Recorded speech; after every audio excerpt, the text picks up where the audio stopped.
And so the Limit Breaker quest is almost here. It's potentially less than 2 weeks away. Today we got more information about it. I want to talk about it because this has completely changed my mindset and idea for this particular mode, and I am even more excited.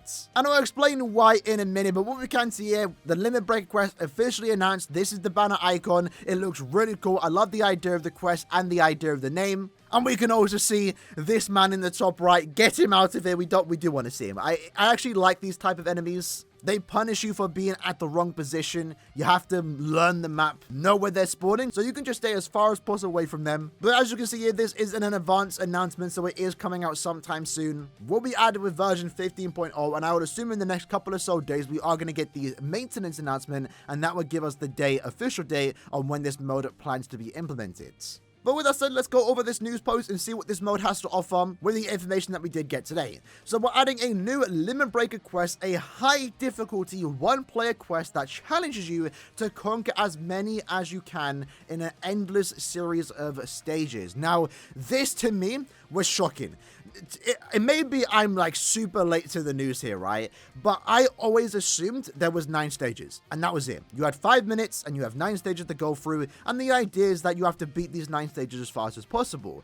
I never, ever even assumed that there might be more than 9 stages, and now it makes more sense. Maybe this was super obvious to you lads, but to me, this is a realization for the most part. So this, quite frankly, is an endless mode, which is something that we've been asking for a very long time, and now the 5-minute timer makes sense. The idea is that you're going to bring your 3 best characters, you have 5 minutes to go through this mode, and go as far as possible. That is really cool in my opinion. And because there's technically no limit, I mean, it says right here, an endless series of stages, the only limit is the 5-minute timer, so everyone's max stage completed is going to be different, and it's going to be fun to see how far each player can go, and I think it would make for some good content too. Like, if I see someone upload that they beat 50 stages in 5 minutes, I want to see that.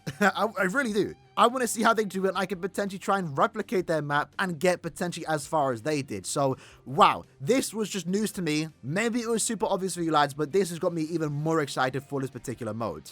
What's also cool, official confirmation, we kind of knew already though, it costs no soul tickets and there is no limit. You can play this mode as much as you want to. Now, there is going to be a limit on the amount of rewards you can get. This isn't something that you can just farm infinitely and get an infinite amount of rewards, but what it does mean is that if you're bored and you just want to see how far you can go and just challenge yourself, use a different team, have a bit of fun, you can do that. This mode is going to be a breath of fresh air in my opinion. It's going to be a mode that you can just play anytime you want to. It's not something you have to farm. If you just want to have a bit of fun, challenge yourself, use a different team, have a bit of fun. Let's say you want to challenge yourself, use 3 Eisens. Maybe you have 3 characters max transcended. You can do that and see how far they can take you. The possibility this mode has in just having fun is endless, and that's why I'm super excited for this mode coming out, again, potentially in less than 2 weeks time. One thing to keep in mind though, that the quest itself does unlock after rank 50, which does make sense. What we did find out a few weeks ago is that to even tackle this mode, you have to have 3 characters, and they all need to have level 30 link slots, so 10, 10, 10. And for those that aren't aware, to get to rank 50, you need to have 3 characters at 10, 10, 10. So it makes sense that this mode unlocks at rank 50. With that said though, we got some more information. So this screen is now translated. We had this screen before. Now we have some more stuff to look at. The background has a unique image. It looks cool, looks threatening even. And this button right here, I was always wondering what it actually is. It's orders. And we can see that there are potentially upwards to 8 different rewards. The Limit Breaker quest must be attempted with a team of 3, and each character slot is bound by specific rules. So make sure to choose the character that matches these rules. We'll go over those in a minute. They then mentioned the unique mechanic in this particular mode. Of course, you are using a team of 3, but each different map is going to require you to use a different character. As you can see here, Ichigo and also Byakuya are locked, and they're forced to use Renji. It's the first mode in this game where you actually have to use a team of 3. Usually, you always bring a team of 3, but you're only using 1 character. This really does encourage you to work on 3 different characters, which I like the idea of it. And as mentioned here, the playable character will automatically change with every stage. It cannot be changed by the player, and the cooldown times for the strong attacks and remaining times on the bus for characters not being used will be paused until they become playable.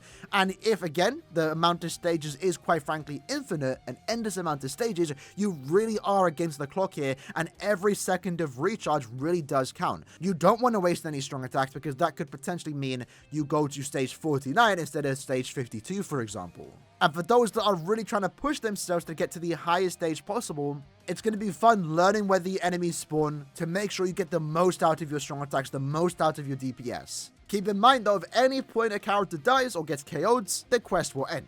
They then show the stages and also rewards, and I guess this now does make more sense because what you can see is that this is a bronze badge, so this means it was a bad run. We had it image before that they went to stage 9 and they also got a bronze reward. So I guess it was telling us back then, and I just didn't realize, is that that was a bad run and there are even more stages than stage 9. Which means these enemies are going to get super tough. Like, they're going to be super tanky, and it really is going to encourage you to max transcend your characters if you possibly can. This is stage 6, and we're already going against rank 140 enemies. What I kind of do like, though, is that each individual stage has an individual timer. So for those that really are trying to speedrun this mode and maximize it as possible, you're going to be able to see in what stage you did good in what stage you did bad in, and what stage you need to improve in, for example. They then show us the rewards here, so what we can see for beating the stage 3 times, or clearing, not even beating. So play for 5 minutes, so essentially 15 minutes worth of time, you then get 25 spirit orbs. Clear the quest 4 times, you get 10,000 transcendence points.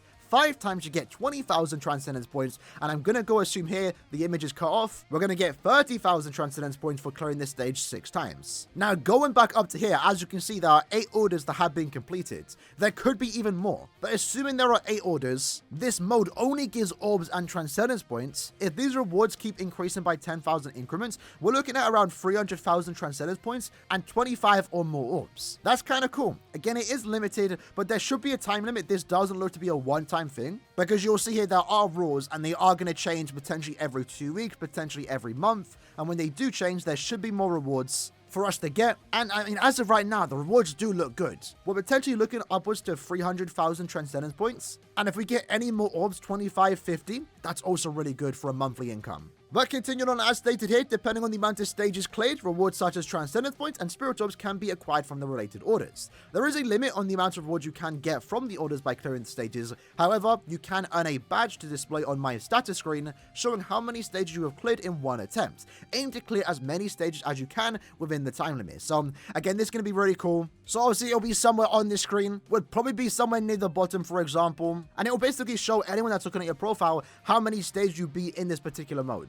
And I like the idea of that because this number would vary from person to person. Someone might only get 10, where someone might go to stage 50. But lastly, we have the quest details. So I was kind of hoping there wasn't any requirements or rules and you could just bring whoever you want to. It's not that big of a deal. Because again, you don't get rewarded for going as far, right? You don't, if you get to stage 50, for example, you don't get more rewards. How far you go is determined by you, right? It's a personal goal for yourself. If you just want to get the rewards, you can go in, go to stage 10, and be done. So technically, you could use whatever character you want. You don't have to meet the rules. But if you want to challenge yourself and go as far as you can and really go for a really high number in terms of the amount of stages you can be, then of course you are going to want to meet these requirements, meet these rules to get the most damage possible. Because what we can see here for this upcoming mode, and I assume this will change every month or so, every 2 weeks. Slot 1, so the character you want to use at the start, you're going to be going against hollow enemies. They're going to be speed enemies, and you want to be a ranged character. So the idea here is that you want to bring a technique character with Hollow Killer that's ranged. If you do that, you get the best damage output possible, and that will therefore help you clear more stages. Slot 2, you're going against Mind Sorpers. You want to be a ranged character with the Sorper Killer, and there are also Paralysis Pulls. And then for slot 3, you want to bring a Power Quincy Killer that's melee based, that is immune to burn.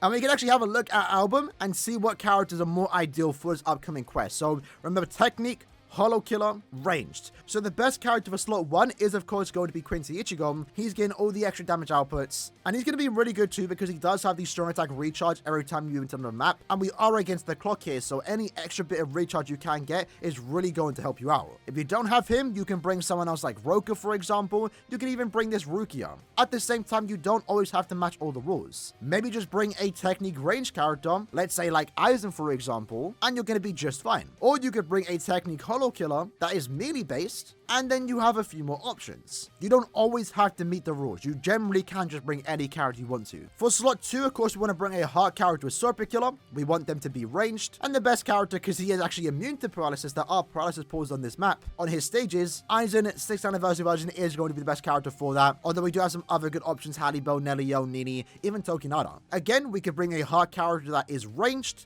Then we have a few more options, or we can bring a heart Sorper Killer that's melee based, and then we got even more options. Last but not least, slot 3 wants to bring a power character that's melee based with the Quincy Killer. And of course, Yamamoto is going to be the best character for that. You could even bring Haribel. Don't have them two? Well, then just bring a power melee character, and then you have significantly more options. So yeah, overall, that's basically all we know right now when it comes to the Limit Breaker quest, which will again be coming out in less than 2 weeks' time. Super excited for this, man. It's going to be so much fun just playing through this, using different characters. It's something we definitely needed for a very long time. A mode where you can truly bring anyone. Like, sure, there are rules that require you to bring certain characters, but you don't have to do it. There's no leaderboard in this. There's no extra rewards for getting super far. It's just something that you can play non-stop, use different characters, challenge yourself to go as far as you possibly can. It's not something you have to farm non-stop. It's a mode that technically encourages you to work on your characters, and at the same time, we're getting some pretty good rewards for it. Super excited about this, and it mainly comes from the fact that this is an endless mode. Again, to me, that was a realization. I didn't realize that, but it's got me super excited. I have so much content ideas for this mode when it comes out. Of course, though, when this mode does come out, we will be live streaming it. Just have a bit of fun together as a community. See how far we can go, and again, can play at clear times. If someone can beat me, I would love to see gameplay of that. But with that said, hope you guys enjoyed the video. Let me know what you guys think about the information that we did get this morning. Let me know what you guys think about this mode in the comments below, and I'll see you guys next time. Take care, and peace.